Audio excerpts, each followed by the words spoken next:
कृष्ण कन्हैया लाल की जय। श्री निजानंद स्वामी की जय। श्री प्राणनाथ प्यारे की जय। स्वामी श्री लालदास जी महाराज की जय। श्री परमहंस महाराज की जय। बंधो सतगुरु चरण को करूं धनि प्रेम प्रणाम। अशुभ हरण मंगल करण श्री देवचंद्र जी नाम। श्री प्राणनाथ निज मूलपते। श्री महराज सुनाम। तेज कुंवर श्यामा जुगल को पल पल करूं प्रणाम। सतगुरु परमहंस हैं साथ सुंदर धाम। आशीष अपनो दीजियो होवे पूरन काम। आशीष अपनो दीजियो होवे पूरन काम। कृष्ण कन्हैया लाल की जय।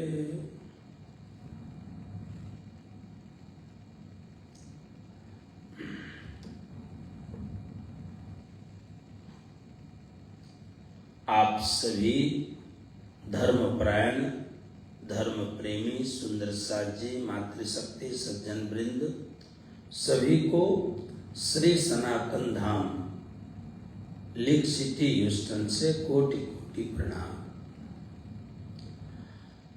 आप सभी सद्गुरु महाराज के दिव्य चरित्र को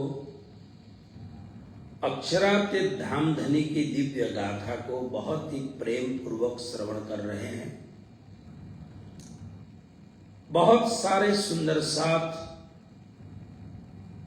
मुझे समाचार दे रहे हैं। गुरु महाराज इस बार चर्चा में बहुत आनंद आ रहा है। आपको इसलिए आनंद आ रहा है क्योंकि मुझे भी बहुत आनंद आ रहा है। मुझे ऐसा लग रहा है कि आप सब मेरे साथ में बैठे हुए हैं और आप सभी लोगों को मैं प्रत्यक्ष रूप से यह जो वाणी की चर्चा है, यह सद्गुरु महाराज की जो दिव्य गाथा है, इसको मैं सुना रहा हूं, ऐसा अनुभव मुझे हो रहा है। और कोशिश मैं कर रहा हूं बीतक साहिब के अंतर्गत हमारे जीवन के साथ जो वास्तव में बहुत उपादेय है, संग्रहणीय है, विचारणीय है, उस विषय को मैं ज्यादा से ज्यादा आप लोगों के साथ बांटूं। उससे मुझे दो फायदे होते हैं। एक फायदा रामचरितमानस के रचयिता गोस्वामी श्री तुलसीदास जी से पूछा गया, अवध के गांव में बोले जाने वाली भाषा में तुमने इतना बड़ा ग्रंथ लिख डाला, कौन सुनेगा? तो उन्होंने कहा मैं अपने मन को सुना रहा हूं, आप सबको नहीं। तो अपने मन को सुनाने से तो मन में तो पूरा ही सब कुछ है ना। श्री जी ने मन के ऊपर कितनी बड़ी बात कही है। मन को मन उलझाना, मन ही मन का पूरा प्रकरण उन्होंने लिखा है। तो आप हम सब अपने स्मरण के भीतर ही तो हैं, मन के प्रतिबिंब में ही तो हैं। तो बहुत अच्छा, इससे एक फायदा मुझे उत्तरोत्तर अपनी साधना को बढ़ाने के लिए मुझे अपने आप में एक दिव्य प्रेरणा मिलती है। इतने वर्षों तक कथा करने के उपरांत प्रति वर्ष मुझे कुछ नई बात दिखाई देती है, मुझे कुछ नया आयाम दिखाई देता है, मुझे कुछ अपने जीवन की साधना की उन्नति और प्रगति के लिए कुछ नए सूत्र मिलते हैं। मुझे कई बार ऐसा लगता है कि जैसे कि स्वयं सद्गुरु महाराज हमें निर्देशन कर रहे हों, हमें उपदेश कर रहे हों। अगर परमधाम जाना है, श्री राज जी महाराज के प्रिय बनना है, सद्गुरु महाराज का प्रिय बनना है, तो अभी बहुत कुछ अपने जीवन में परिवर्तन लाने की जरूरत है। ऐसा सद्गुरु के दिव्य चरित्र के द्वारा आभास होता है कि शायद वही हम कह रहा हूं, वही हम सबको उपदेश दे रहे हैं। और दूसरी बात, आप सब अलग अलग स्थानों में, नेपाल के भिन्न भिन्न प्रदेशों में, भारत के भिन्न भिन्न स्थानों में और अमेरिका आदि देशों के भिन्न भिन्न स्थानों से आप लोग जब सुनते हैं तो मुझे अच्छा लगता है कि बहुत अच्छा है कि बहुत अच्छी तरह श्रवण कर रहे हैं। तो हम लोगों का विषय पहुंचा है अक्षरातीत धामधनी स्वरूप श्री जी साहेब महाराज ठाकुर, क्योंकि अभी महामती का श्री प्राणनाथ जो पदवी है अभी तक उनको प्राप्त नहीं हुआ है। इसका मतलब वो नहीं है ऐसा नहीं, खाली वो डिस्कवर नहीं हुआ है, उद्घाटित नहीं हुआ है। तो ठट्ठा नगर से फिर लाठी बंदर होकर के अब्बासी बंदर पहुंचे हैं। और मैंने कल यहाँ आप लोगों से निवेदन किया था, अब्बासी बंदर की अपनी एक खास वार्ता है, अर्थात श्री कृष्ण प्रणामी धर्म निजानंद संप्रदाय की जीवन पद्धति में, संप्रदाय की जीवन पद्धति में यह कथा, यह चर्चा अपने आप में एक बहुत ही विशिष्ट कथा है। कुछ लालदास जी महाराज के मुखार अरविंद से विनिश्रित चौपाइयों का पहले पुण्य श्रवण करते हैं, उसके बाद में आगे की चर्चा। अब्बासी बंदर में भैरों रहे सिरदार, अपनी न्यात छुड़ावने हुआ एक खबरदार।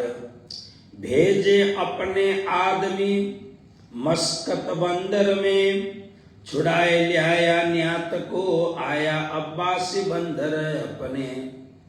भय मुलाकात भैरों से श्री जी साहिब जी सो जब, अपने घरों ले गया खिजमत करने लगा तब। खेम कुशल बातें पूछी अपने देश परदेश, सब बात का उत्तर बताए दिया खेस। भय पहचान आपस में हुआ रसोई का आदर, जागा अपने नजीक उतारे अपने घर।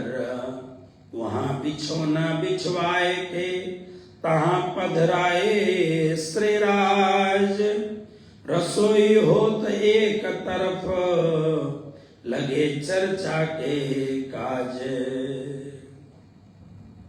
अब्बासी बंदर में प्रसंग ऐसा है कि तेज कुंवरी यानी बाईजू महारानी, और बाई शब्द जो है गुजरात में बहुत ही आदरणीय शब्द है माताओं के लिए। तो बाईजू अथवा बाईजी, फिर महारानी, क्योंकि हम वो स्त्री पात्र हैं इसलिए महारानी बोलते हैं, बाईजू महारानी। इसलिए श्री 5 पद्मावतीपुरी धाम के बाईजू महारानी के मंदिर में प्रतिदिन प्रातः काल गाते हैं, महारानी रानी अब तो लगा दो नैया पार, श्री राधे रानी अब तो लगा दो नैया पार, श्री बाईजू रानी अब तो लगा दो नैया पार। ये पद गाते हैं।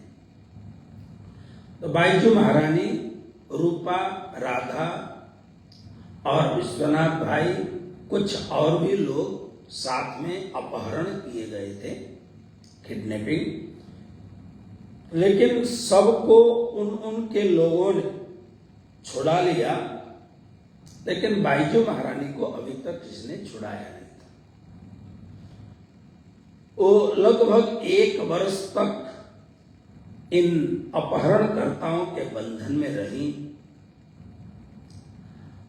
और बाईजू महारानी को बंधन में उन्होंने रखा।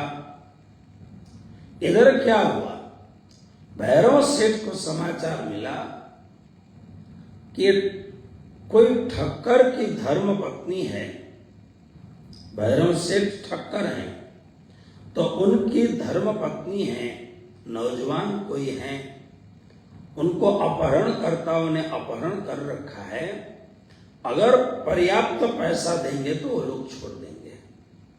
सेठ के पास बहुत संपत्ति थी, बहुत संपत्ति, और सेठ इतना दिलदार था।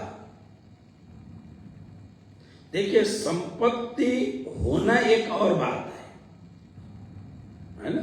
संपत्ति तो सबके पास है, हर व्यक्ति के पास बहुत संपत्ति होती है, लेकिन आप अपनी संपत्ति को सही जगह पर, सही स्थान पर, पवित्र स्थान पर आप कितना खर्च करते हो।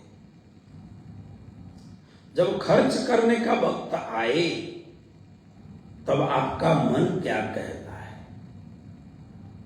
है ना। जब आप लॉस वेगास जाओ और वहां पर जुआ खेलो, तब आप इतने हजार मैंने दांव पे लगाए, इतने हजार मैंने जीते, इतना हजार में हारा, यह एक बात है। लेकिन जहां पवित्र स्थान हो, गुरु स्थान हो, भगवान का दिव्य स्थान हो, वहां आपका मन कितना कहता है कि करें। मुझे बहुत अच्छा लगता है, मैं नाम नहीं लूं, लेकिन हमारे एक भक्त हैं, नए जुड़े हुए हैं, लेकिन मैं देखता हूं उनका मन बहुत अच्छी तरह से ये भी करूं वो भी करूं, और खुद करते रहते हैं। परमात्मा ने दिया भी है और मन भी परमात्मा ने बहुत बड़ा दिया है, तो ये बहुत बड़ी बात है। भैरव सेठ के पास पैसा बहुत है,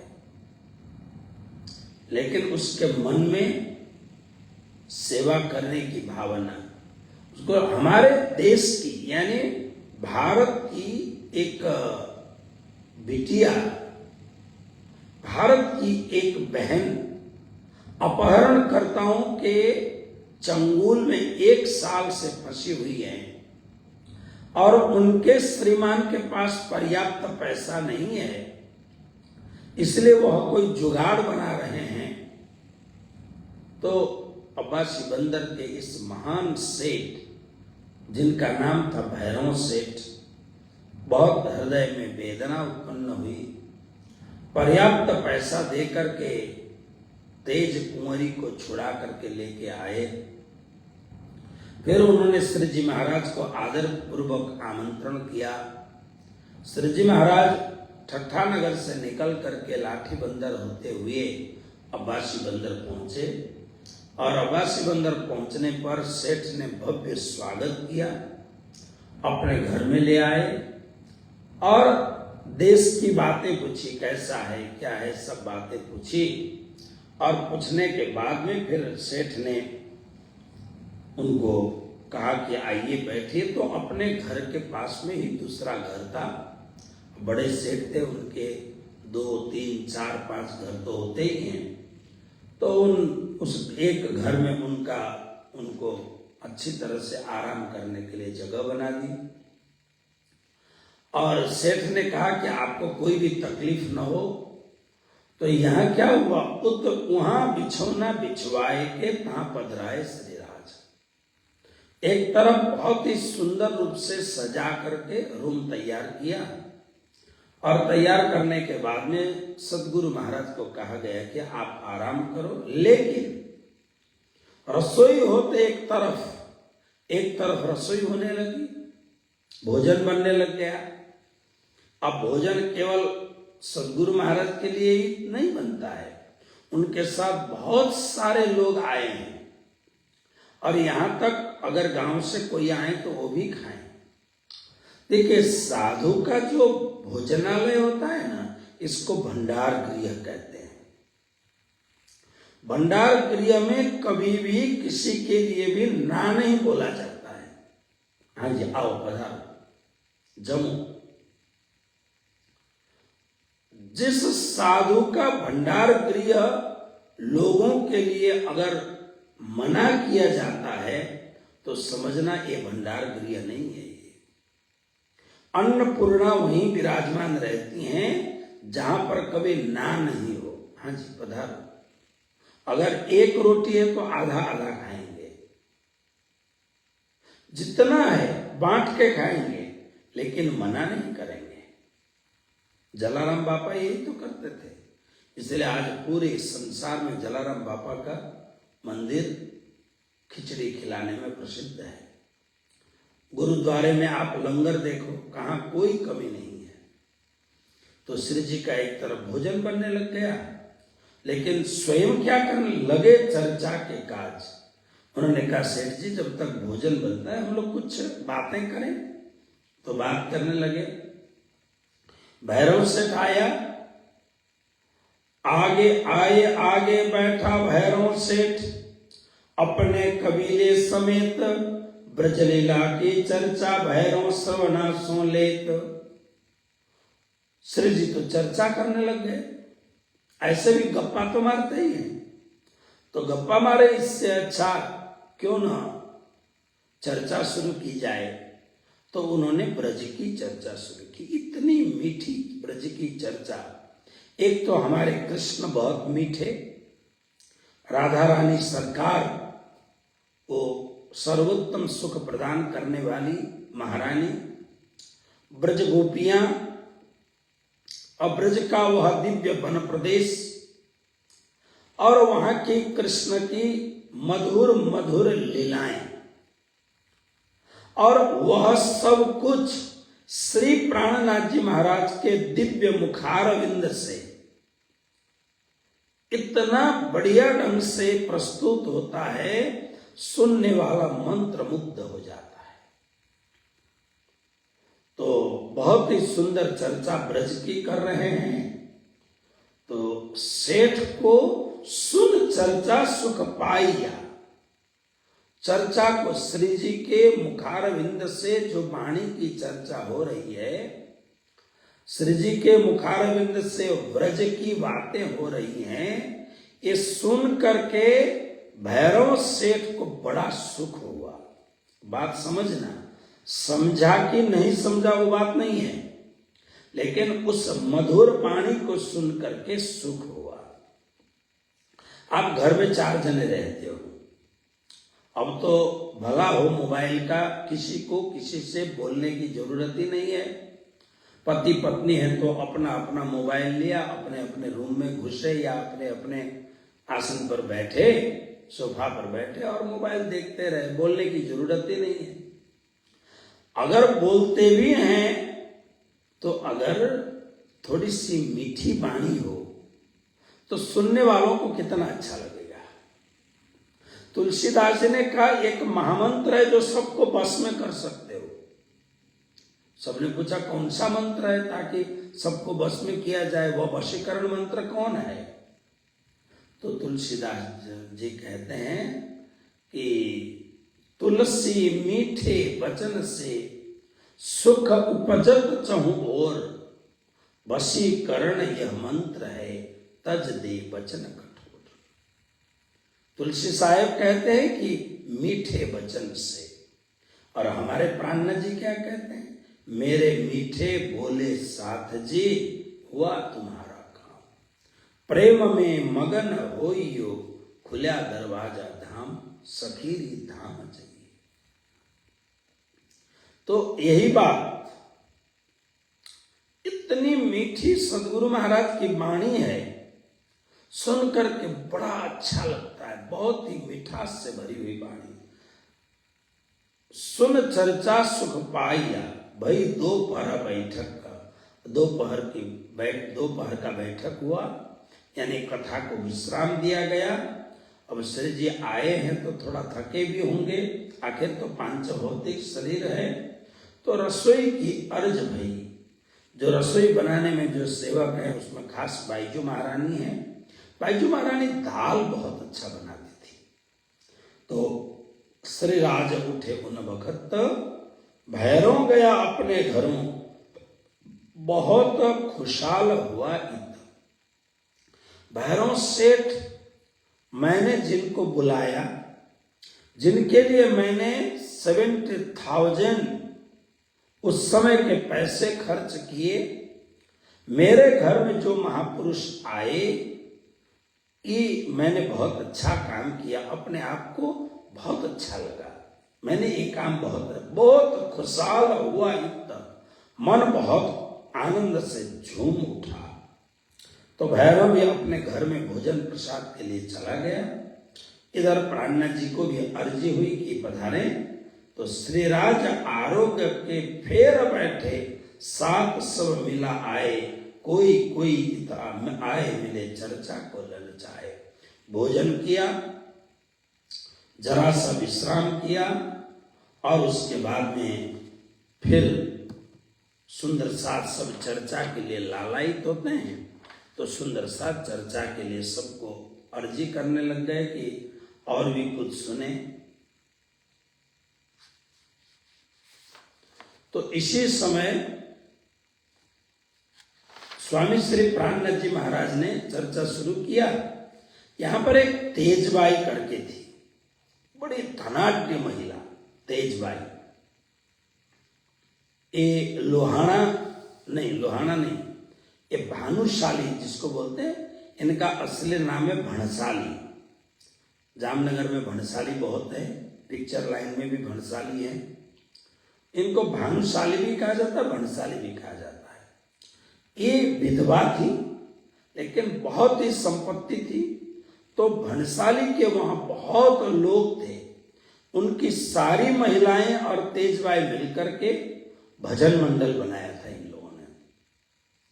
तो बार त्योहार खूब भजन करते थे।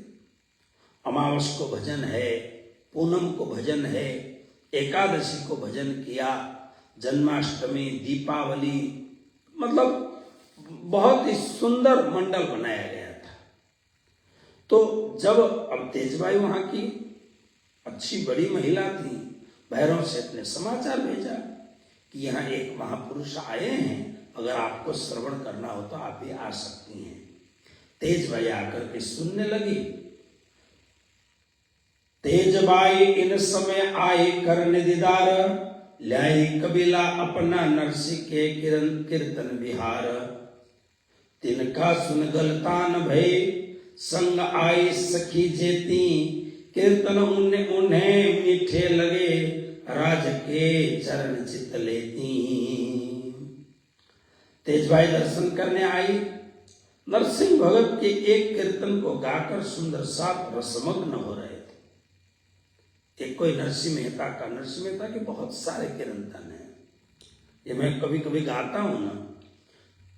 सखी आजनी घड़ीते रड़िया मणि, परमात्मा आपके घर में आ रहे हैं तो परमात्मा को कैसे बधामण यानी उनको अगवानी की जाती है। सखी आजनी घड़ीते रड़िया मणि, हारे मारो बालो आव्यानी बधामणी हो जीरे, आजनी घड़ीते रड़िया मणि। ये बहुत ही सुंदर पद नरसिंह मेहता का पद है। वैष्णव जन तो तेने कहिए पीर पराए जाने रे, महात्मा गांधी जिसको बार बार गाते थे वो ये भी नरसिंह मेहता का। आप लोग कई बार अच्छे गायकों से सुनते हैं, दर्शन दो घनश्याम नाथ मोरे अखियां प्यासी। आप कभी गूगल में जाके नरसिंह मेहता के प्रभातियां करके आप डाउन करें तो बहुत सारे गुजराती के जो सुंदर सुंदर भजन नरसिंह मेहता के, गुजरात के बड़े बड़े प्रसिद्ध गायकों ने गाया है। जब ये तेजबाई और ये सब लोग आए तो सारे सुंदर साथ मिलके, अभी चर्चा का वक्त था तो किरण नरसिंह मेहता के कीर्तन गा रहे थे प्रेम से। ये आकर के बैठे तो तरबोर हो गए। सभी सखियां उनके साथ आई थी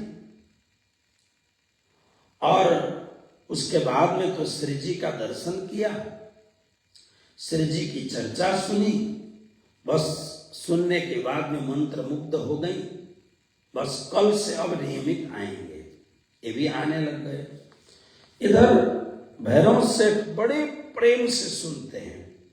तब भैरव ठक्कर ने वचन आज जी के कहे, तुम मेहर करिए मुझे ऊपर जो सुनावने के तुम भय।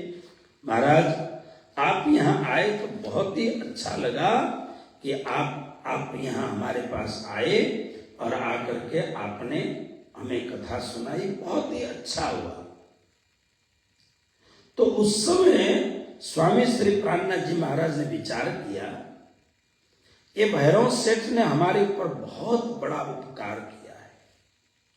बाईजू महारानी को बंधन से छुड़ा के ले आया, इसके कारण मुझे अब्बासी बंदर आने का संजोग मिलाया और फिर इतनी बढ़िया ताम झाम सब पूरी व्यवस्था के साथ में यहां अक्षरातीत धामधनी की चर्चा का इतना सुंदर संजोग बनाया, इनको बहुत धन्यवाद देना चाहिए। क्योंकि सबसे बड़ी बात, अगर आपके प्रयत्न से धर्म का प्रचार होता हो, आपके प्रयत्न से अक्षरातीत धामधनी की बातें लोगों को समझ में आती हो, तो फिर उससे बढ़कर और क्या बात है। ये सबसे बड़ा, आपके माध्यम से किसी को तारतम ज्ञान का दिव्य प्रकाश मिलता हो, यह दुनिया का सबसे बड़ा काम आपने किया। इससे बड़ा काम और हो नहीं सकता है। तो उन्होंने विचार किया कि भैरव सेठ ने मेरे ऊपर बड़े उपकार किए, इतना सुंदर काम किया, और भैरव सेठ को मैं चर्चा सुनाता हूं तो वो भी मंत्र मुग्ध होकर के सुनता है। लेकिन इसके भीतर कुछ, इसके भीतर परिवर्तन हो रहा हो, आध्यात्मिक परिवर्तन हो रहा हो, ऐसा लगता नहीं है। इसके भीतर कुछ परिवर्तन होना चाहिए, जागने का, है ना। क्योंकि देखिए, सुनना एक और बात है, सुन करके समझना एक और बात है, और समझ करके धर्म का पूर्ण पालन करना एक और बात है। जैसे बहुत सारे लोग, मैं पिछले 30 साल से अमेरिका में चर्चा प्रवचन करता हूं, मैंने पहले भी ये बात कही, लोग बहुत सुनते हैं और बहुत सारे लोग ये बोलते हैं कि हमारे गुरुजी प्रणामी हैं, लेकिन वो प्रणामी नहीं होते हैं। बोलते हैं हमारे गुरुजी प्रणामी हैं, मेरे लिए बोलते हैं, लेकिन उनको ऐसा नहीं लगता है कि हम भी प्रणामी धर्म को स्वीकार करके अक्षरातीत श्री कृष्ण परमात्मा के दिव्य चरण को प्राप्त करने के लिए मैं आगे बढ़ूं, ऐसा मन में उथल पुथल नहीं होता है। अब इसके लिए क्या कह सकते हैं आप? इसके लिए एक ही बात कह सकते हैं कि अंकुर होगा, जिस बीज के दाने में अंकुर होगा उसी में से तो अंकुर फूटेगा। अगर बीज के दाने के भीतर अंकुर है ही नहीं तो आप उसको जितना भी खाद दीजिए फिर भी उगेगा नहीं, वो सड़ जाएगा। तो ये परब्रह्म परमात्मा श्री कृष्ण, सर्वोच्च सर्वाधार श्री कृष्ण की बातें सुनने और समझने के लिए हमारे भीतर अंकुर भी तो होना चाहिए। तो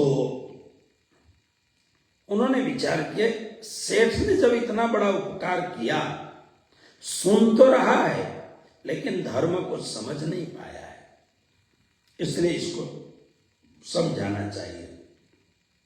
तो उन्होंने पूछा कि सेठ, अब देखा कि इस सेठ को मैं कुछ प्रलोभन दूं, क्योंकि ये आदमी मूलतः व्यापारी है। व्यापारी आदमी लोभी होता है। कृष्ण कन्हैया लाल की जय। व्यापारी आदमी मूल लोभी होता है ना। तो सोचा कि अब ये लोभी है तो इसको लोभ का कोई कारण हो। सेठ को पूछा, सेठ क्या आप मूल तो वैष्णव परंपरा से हो, अब छोड़ दिया सब आपने, आपके मन में कभी होता है कि मैं भी कृष्ण का दर्शन करूं? सेठ जरा एकदम चौकन्ना हो गया, ये क्या कह रहे हैं? श्री प्राणनाथ जी कहते हैं कि मैं सही कह रहा हूं, क्या आपके मन में कभी ऐसी भावना होती है कि एक बार मुझे कृष्ण दर्शन दें?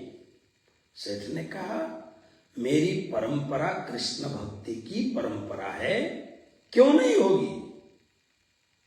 क्योंकि मैं जिस घर में, भारत में, गुजरात में जिस घर में मैं जन्मा हूं, वहां पर हमारी दादी माँ, हमारी माँ जब हम उठते थे तब ये आवाज सुनते थे, आँख मारी उघड़े त्या नंद लाल देखूं, धन्य मारु जीवन कृपा एन लेखूं। ऐसी बातें सुन सुन करके हम बड़े हुए हैं।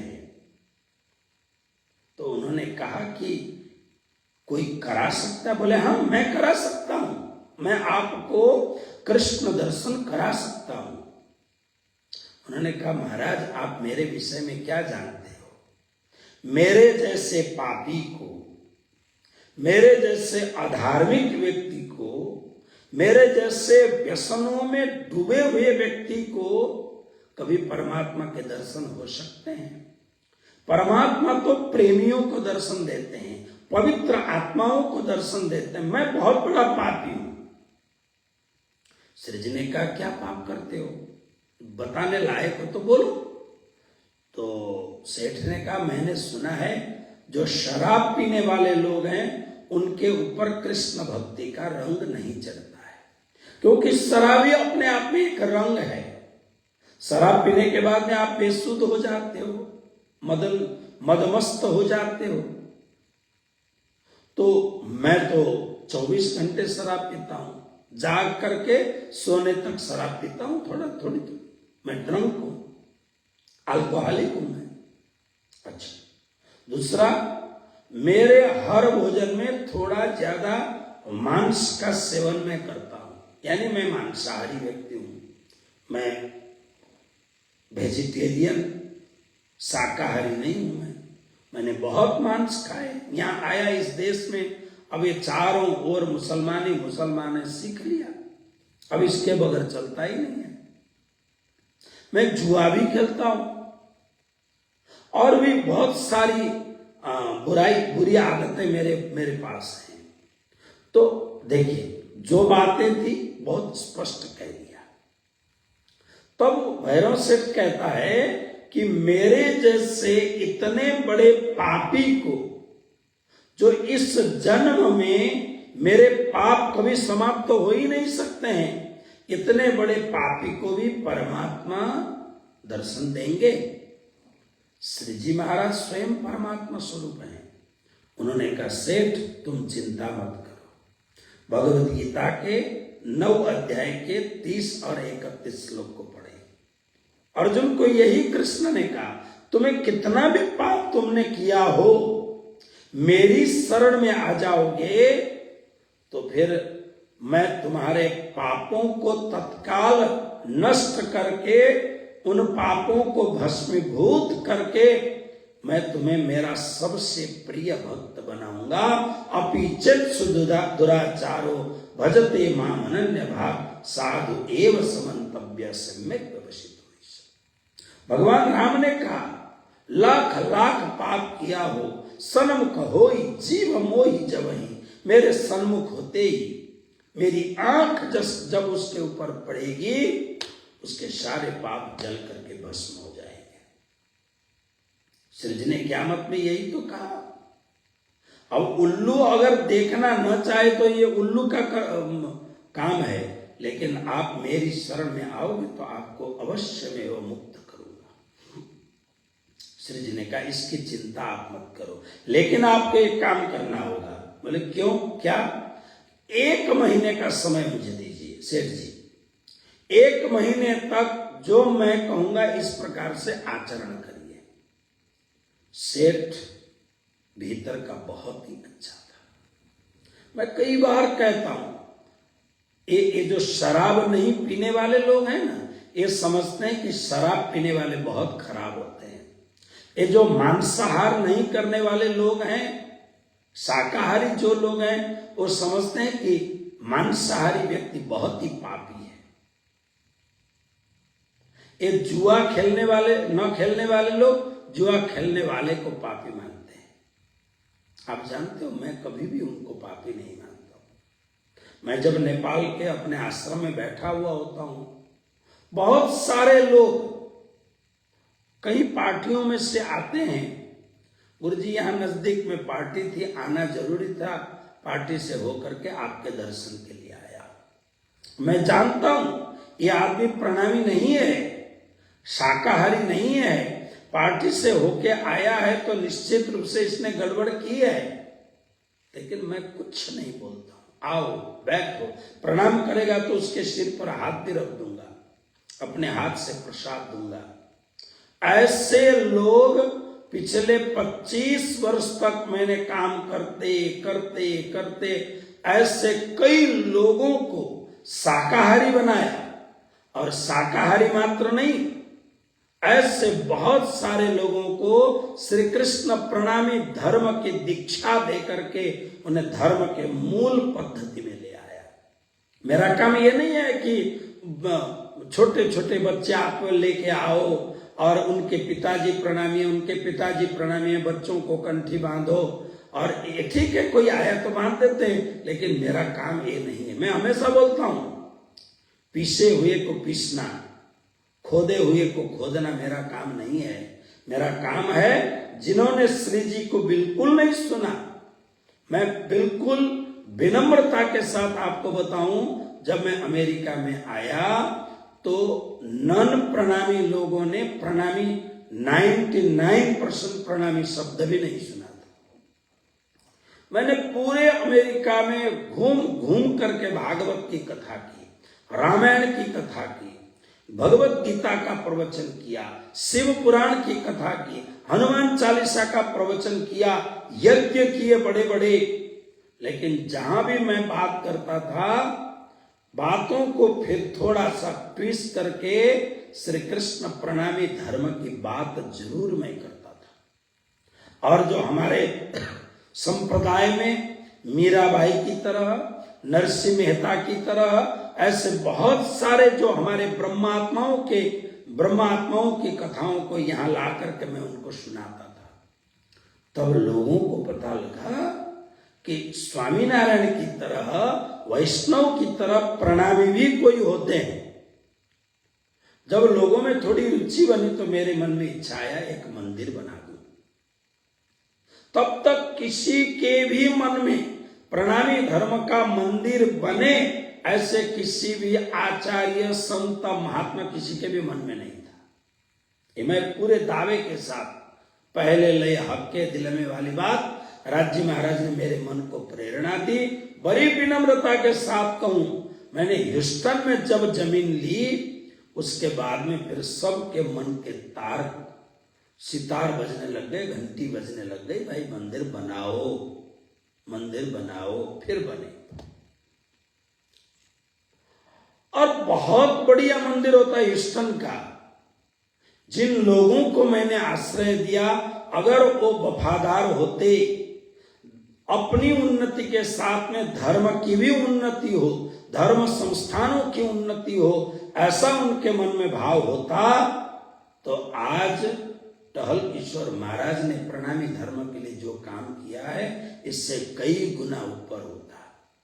लेकिन अब राज्य, हम तो यही जाके बात कह सकते हैं कि राज्य की इच्छा। जिन लोगों को मैंने आश्रय दिया उन्होंने पूरी ईमानदारी के साथ धर्म का काम नहीं किया उन्होंने काम। खैर, तो कहने का मतलब क्या है, आप पूरी हिम्मत के साथ अपनी बात करो। और फिर एक बात देखो, श्री जी के इस महायज्ञ को देखो। आप भैरव सेठ कह रहा है कि मैं दिन रात मांस खाता हूं, शराब पीता हूं, बहुत सारे ऐब मेरे पास हैं। श्री जी ने उसको दुत्कारा नहीं, श्री जी ने उसको जाओ जाओ नहीं कहा। हम उन श्री जी के अनुयायी हैं, हम उन श्री जी को मानने वाले लोग हैं। हम कैसे दुत्कारे लोगों को? पधारो, आओ, धीरे धीरे आगे बढ़ते रहेंगे तो काम होगा। तो आप देखो, भैरव सेठ को कहा मेरी बात माननी पड़ेगी 1 महीने तक। श्री जी की वाणी में एक तो सत्य का हुंकार और स्वयं परमात्मा स्वरूप। 1 महीने तक मैंने जो कहा, अगर तुम वो कर सके तो तुम्हें साक्षात श्री कृष्ण के दर्शन तुम्हारे आंखों के सामने हो जाएगा। अब जब इतने विश्वास के साथ आप बोलोगे और इतने विश्वास के साथ पूरी सत्यता के साथ बोलोगे तो सामने वाले को प्रभाव पड़ेगा। क्या छोड़ना पड़ेगा? तो श्री जी ने कहा 5 वस्तु, 5 में से अगर आप 2 करते हैं तो 2 छोड़ो, 3 करते हैं तो 3 छोड़ो, और 5 के 5 करते हो तो 5 को छोड़ो।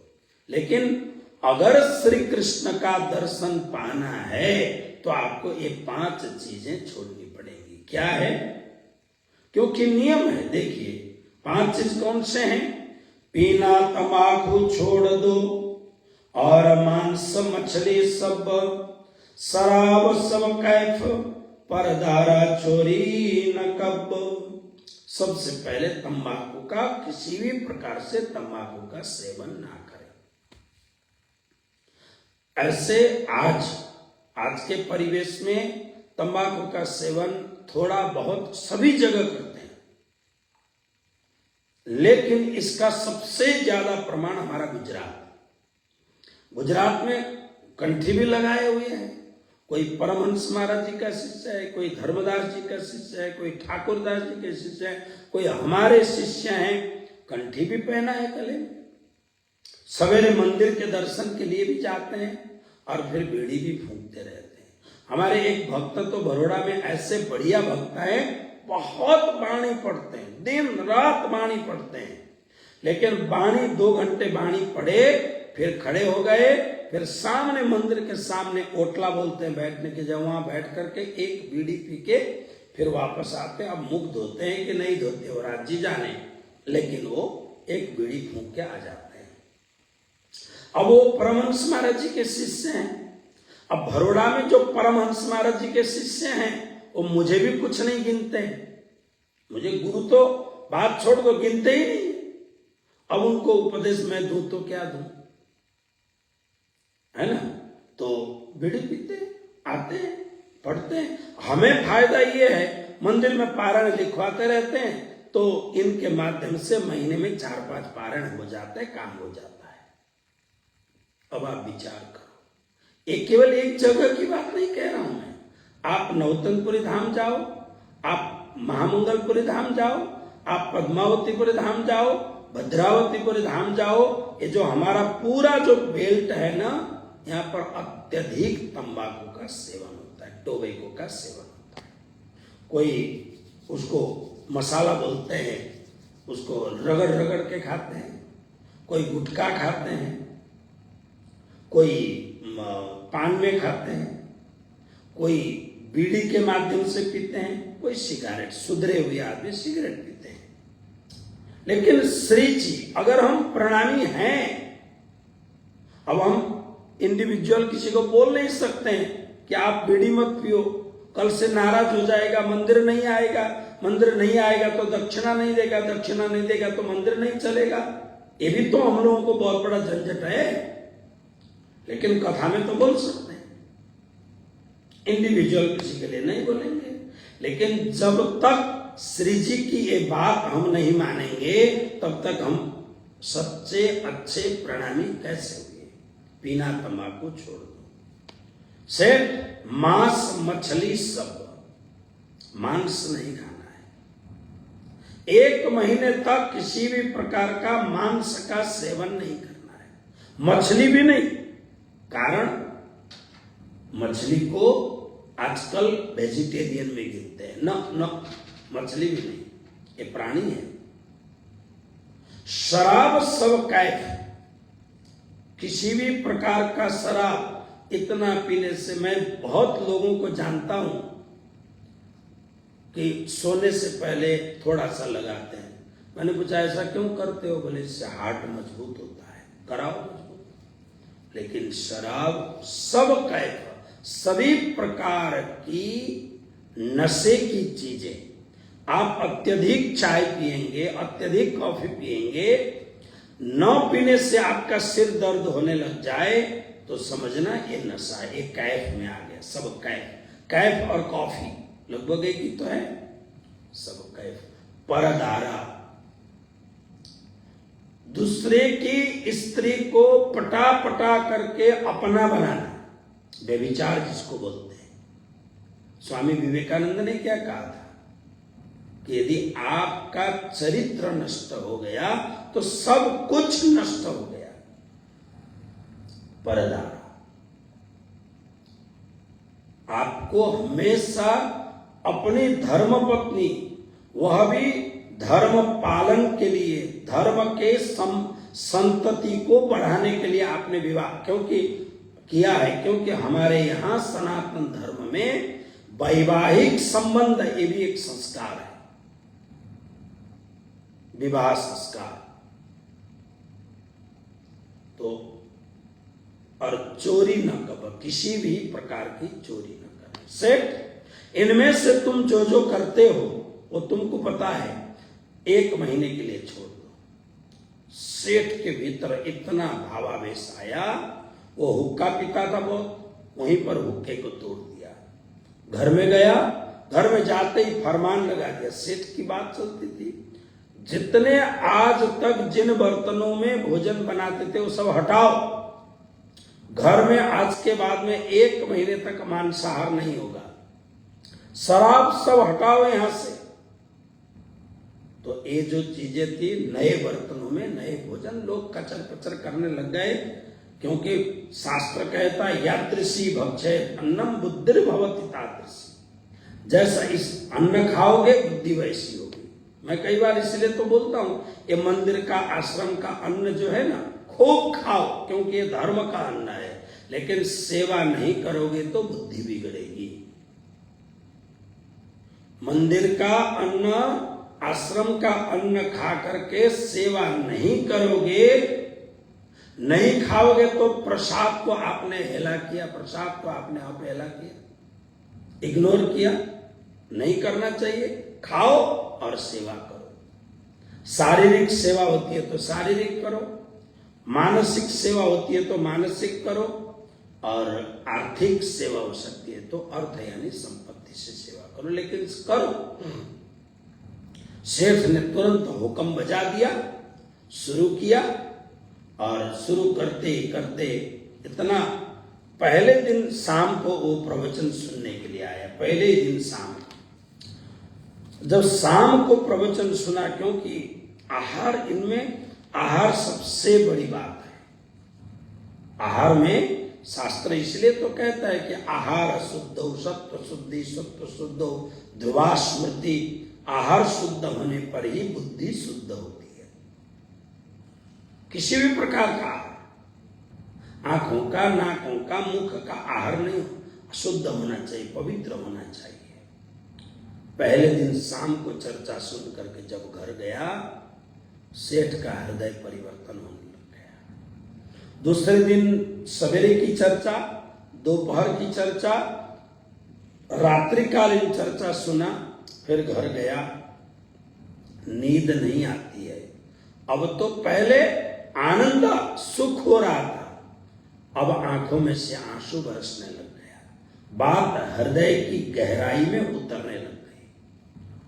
और तीसरे दिन में जब सेठ चर्चा सुन रहा था, इतना भारी भरकम सेठ, काठियावाड़ी ठक्कर खड़ा हो गया बीच में, और खड़ा होके कहता है, यो दृढ़ाव करके चर्चा लगे सुनने, तीसरे दिन के सुनते कहे वचन मुख अपने। जोर से उसने कहा, जरा सब लोग सुने। सेठ खड़ा हो गया, प्राणनाथ जी भी चुप हो गए। क्या बोलने लग गया? तो भैरव कहने लग गया, मैं जन्म भर को छोड़िया, ये चारों वस्तु निषेध, वस्त भई मुहे प्राप्त पाया माया, माहे भेद। उसने कहा कि मुझे श्री जी महाराज ने खाली 1 महीने के लिए छुड़ाया था, मैं जन्म भर को छोड़िया। अब मैं ये शराब, बराब, ये मांस, गोश्त, अंडा, बंडा, मछली जीवन भर के लिए मैंने छोड़ दिया। तो सबने कहा, सेठ, गुरु महाराज ने कहा था कृष्ण दर्शन होगा, तो कृष्ण दर्शन तो तुम्हें हुआ ही नहीं है। तो सेठ ने कहा, मुझे हो गया है। सबने कहा, वो कैसे? तो सेठ, देखो सेठ की आंखें कितनी पवित्र हो गई। सेठ कहता है कि मेरे सामने आसन पर विराजमान हुए हैं, मैं पहले समझता था ये तेज कुंवरी के पति हैं, मैं समझता था ये एक ठक्कर है, मेरे जाति के बंधु हैं। लेकिन ये 3 दिन में, जैसे गीता के 11वें अध्याय में श्री कृष्ण ने कहा, दिव्यम तुदामि ते चक्षु पश्चिमी योग महेश्वरम। हे अर्जुन, मैं ग्वाला हूं, मैं तेरा मित्र हूं, मैं तेरा भाई, मामा का लड़का हूं। ये देखने के लिए तुझे दिव्य आंख नहीं चाहिए, लेकिन कृष्ण को अगर तुझे देखना हो। कौन कृष्ण? सर्वस्य चाहम हृदय सन्निविष्टम तत्स्मृति ज्ञानमपोहनम च वेदैश्च सर्वैरहमेव वेद्यो वेदांत कृतवेद विदेव चाह। मुझ कृष्ण को, जो सारी अनंत कोटि ब्रह्मांड में आत्मा रूप में जो मैं व्याप्त हूं, अनंत भी मैं हूं, अंत भी मैं हूं, और अंत और अनंत के परे वो भी मैं हूं।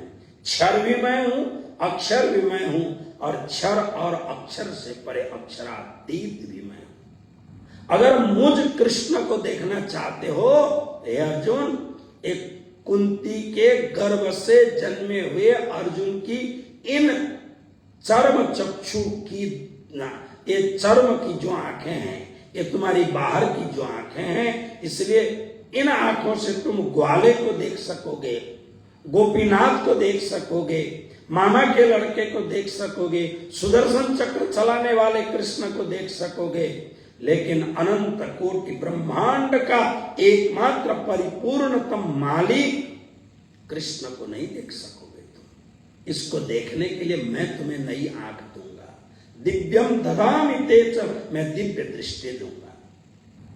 श्री जी महाराज ने 15 दिन तक चर्चा सुनाई, लेकिन जब देखा अब इसको मुझे उद्धार करना ही पड़ेगा, मैं हमेशा यहाँ बैठा नहीं रह पाऊंगा, मुझे सदगुरु महाराज की बातें करने के लिए आगे भी जाना है, लेकिन इसको दिव्य दृष्टि दे दूं ताकि इसकी आत्मा, इसकी रूह जाग जाए।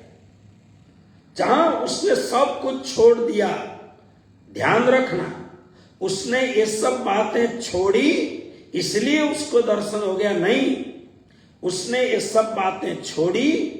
छोड़ने के बाद में श्री जी जब गादी पर विराजमान है, सामने भैरव सेठ बैठता है, श्री जी ने अपनी आंखों के नूर से उसके रोम रोम को ऐसे नहला दिया कि 3 दिन के भीतर ही अनंत अनंत जन्मों के पाप धुल गए और श्री जी की आंखों से निकली हुई पियो अमीर सा हक का नजरा उस दिव्य दृष्टि के द्वारा भैरव का रोआ रोआ जाग गया। तब भैरव ने कहा, मुझे और कृष्ण के अब दर्शन नहीं करना है, ये आसन पर बैठे हुए श्री जी महाराज यही मेरे कृष्ण हैं, यही मेरे परमात्मा हैं। दंडवत प्रणाम किया, आंखों भर आंसू ला करके जय जयकार करता रहा। श्री जी महाराज ने कहा, इसकी आत्मा जाग चुकी है, लाओ कंठी। कंठी लेके आए, रुमाल लेके आए और भैरव सेठ के गले में तुलसी की कंठी डाल करके सिर में रुमाल उड़ा करके श्री जी ने तारतम सुनाया।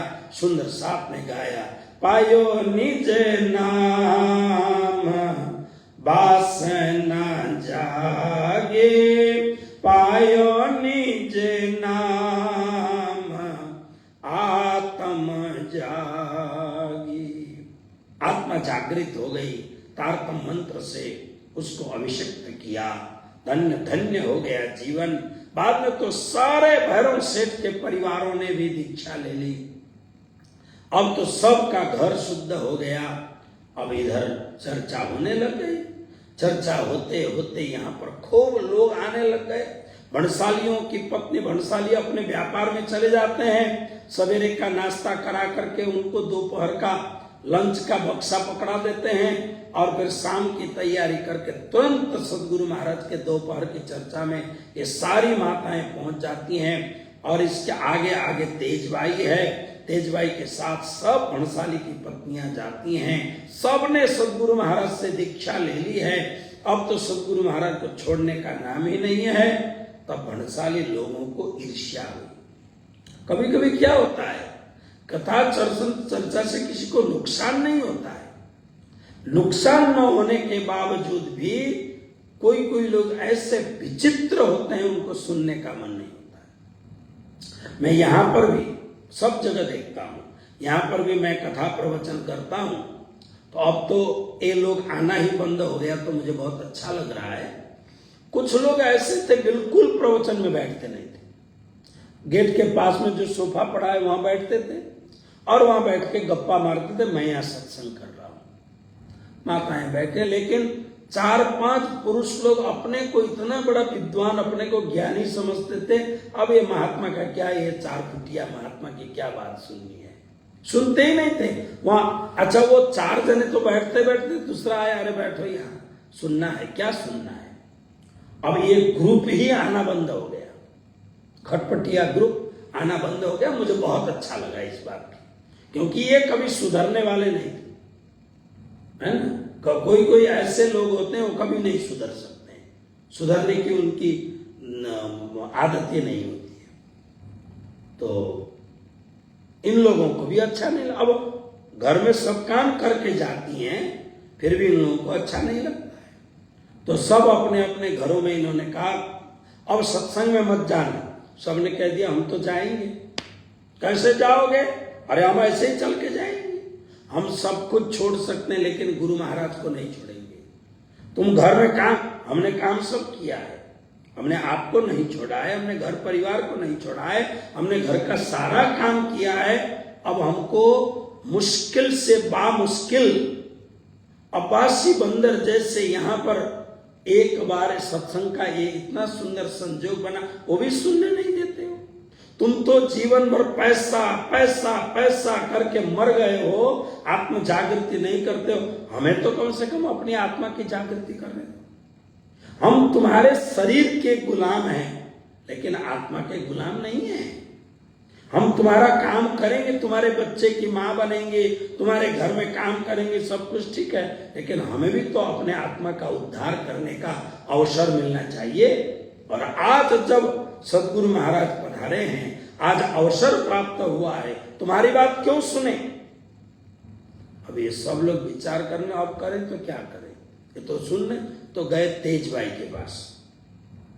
तेज भाई के पास जाकर के कहा कि तेज भाई, तुम्हारे पीछे पीछे हमारी सारी पत्नियां कथा में जाती है, बिगड़ गई है, इसलिए तुम भी मत जाओ, वो भी नहीं जाएंगे। तेज भाई ने फटकारा, मैं बूढ़ी हो चुकी हूं, विधवा हूं, मुझे अब करने जैसा कुछ भी काम बाकी नहीं है, मैं अपने सत्संग में जाती हूं, तो तुम्हें क्या हर्ज है? तुम्हें रोकना हो तो बरजो अपनी लुगाइयां, अपनी पत्नियों को तुम बरजो, तुम रोको, हमको क्यों रोकते हो? उसने फटकार दिया। तो इन्होंने सोचा कि चलो भैरव सेठ को ही जाके कहते हैं। भैरव सेठ को कहा।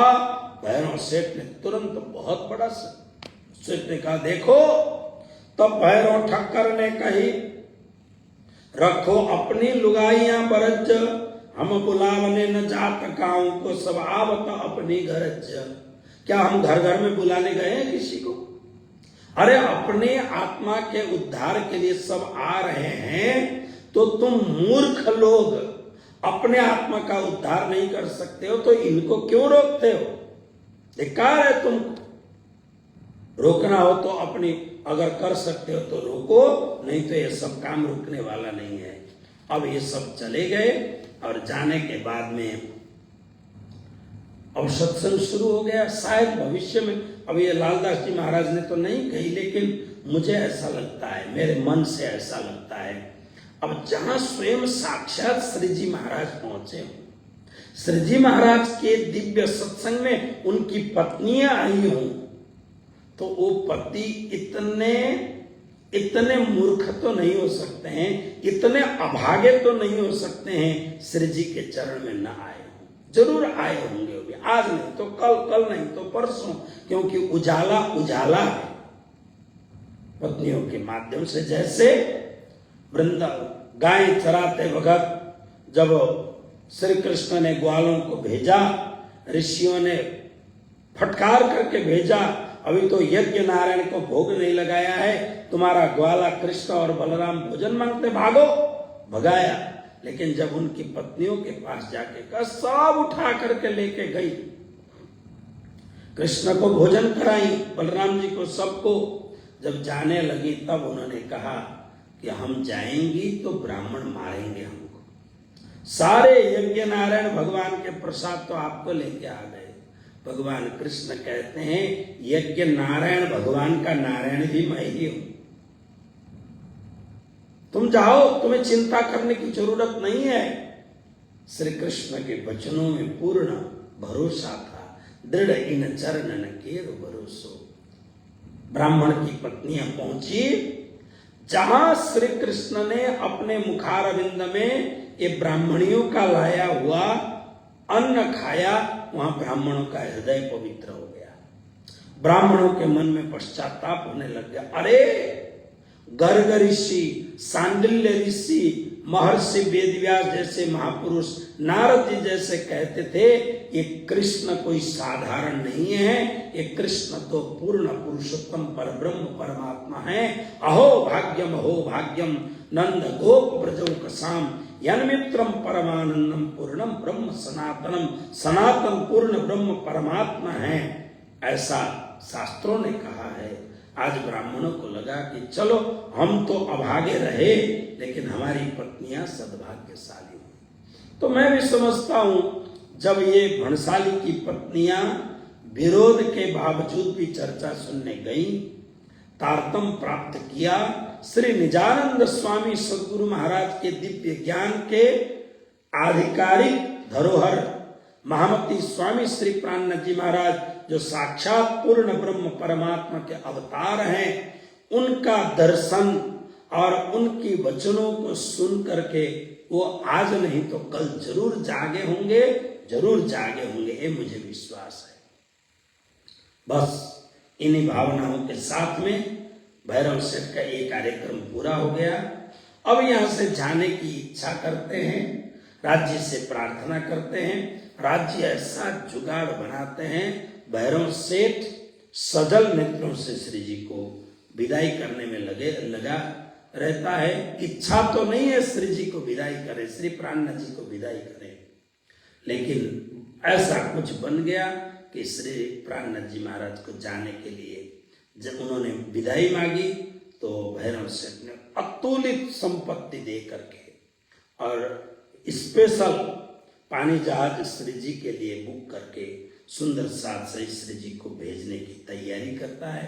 अब कल श्री जी की धर्म यात्रा, जहां पर श्री 5 नौतनपुरी धाम के तत्कालीन गादीपति श्री बिहारी जी महाराज के साथ कैसे मुलाकात होती है और धर्म के विषय में एक ऐसा दीवाल, एक ऐसा दरार पड़ जाता है निजानंद संप्रदाय में, एक ऐसा दरार, एक ऐसा पार्टीशन हो जाता है, एक बिहारी जी का प्रणामी धर्म और एक श्री प्राणनाथ जी महाराज का प्रणामी धर्म, ये कैसे होता है, ये बात कल के सत्संग में आप सबको सुनाया जाएगा।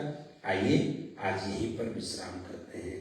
कृष्ण कन्हैया लाल की जय, श्री निजानंद स्वामी की जय, श्री प्राणनाथ प्यारे की जय, स्वामी श्री लालदास जी महाराज की जय, श्री परमहंस महाराज की जय, सर्व सुंदर साथ